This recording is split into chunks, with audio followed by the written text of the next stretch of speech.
I enjoy being a volunteer for the ACC Europe because it gives me the opportunity to help my in-house council's colleagues in Spain to open their minds, to know there are many other interesting things in other countries in Europe that they can bring their expertise and best practices to our country.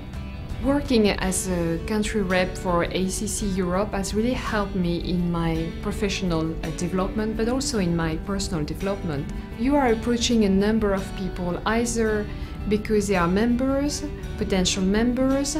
One of the biggest advantages of becoming actively involved in ACC Europe is also what you can give back to the community, and in particular, I think, to develop further the profession of in-house counsel in Europe.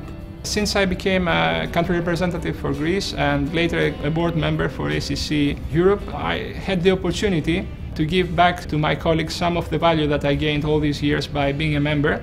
I'm working as a volunteer for ACC in order to be able to help other in-house colleagues gain on the expertise that ACC can offer them. It makes you really develop your best skills in terms of relationship management. There is a tremendous opportunity for ACC Europe members to play an active role in the association. That is, we're looking for more ambassadors in Eastern countries, in Nordic countries, to become more engaged and boosting the awareness about the association and how they can contribute to the role of the in-house council across Europe.